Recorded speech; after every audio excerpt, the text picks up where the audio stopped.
Efficiency کے لیے لازمی شرط یہ ہے کہ اسٹیمیٹر کو ان بائسڈ ہونا چاہیے۔ مثال کے طور پر ہمارے پاس کوئی دو اسٹیمیٹر ہے، ایک کا نام ہے T1، دوسرے کا نام T2 ہے، اور دونوں ایک ہی پیرامیٹر کے اسٹیمیٹر ہے۔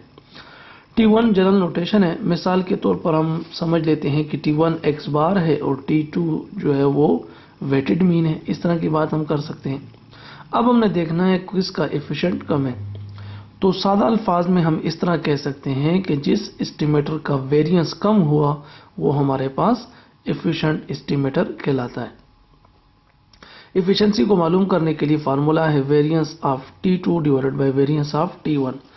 اس میں تین قسم کے ریزلٹس ہمارے پاس آ سکتے ہیں۔ اگر تو یہ ایفیشنسی 1 کے برابر ہے تو دونوں سیم اسٹیمیٹر ہوں گے، اگر گریٹر دین 1 ہے تو پھر ہمارے پاس T1 ایفیشنٹ ہو جائے گا T2 کے، اور اگر لیس دین 1 ہے تو پھر T2 ایفیشنٹ ہوگا T1 کے۔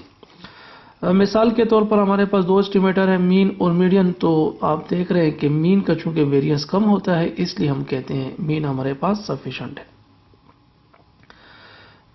چونکہ یہ پراپرٹیز بہت زیادہ تھیں، ان بائسڈنس، کنسسٹنسی، ایفیشنسی، سفیشنسی، تو جو کہ ہر ایک اسٹیمیٹر میں یہ خصوصیات آنا مشکل ہے۔ تو گاس مارکوو ایک اسٹیٹسٹیشین ہے، اس نے ایک پیکج بنایا ہے پراپرٹیز کا کہ کم از کم چلو یہ پراپرٹیز اگر آ گئی کسی اسٹیمیٹر میں تو وہ بیسٹ کہلائیں گی۔ ان کو اس قسم کے اسٹیمیٹر کو گاس مارکوو نے بلو کہا۔ بلو کا مطلب ہوتا ہے بیسٹ لینئر ان بائسڈ اسٹیمیٹر۔ یہ بلو میں جو بی استعمال کیا گیا اس کا مطلب ہے بیسٹ، اور بیسٹ کا مطلب یہ ہوتا ہے کہ جس کا ویریئنس کم ہو، یعنی اشارہ ہے ایفیشنسی کی طرف کہ ایفیشنٹ ہو۔ لینئر کا کیا مطلب ہے؟ لینئر میتھمیٹیکلی ہم اس فارمولے کو کہتے ہیں جس میں پاور میں 1 ہو، اسکوائر وغیرہ نہ ہو۔ چونکہ فارمولے کی پاور میں اگر ویریبل کی پاور میں 1 ہو تو میتھمیٹیکلی کیلکولیشن اس کی کافی آسان ہوتی ہے اور فارمولا کافی سمپل ہوتا ہے۔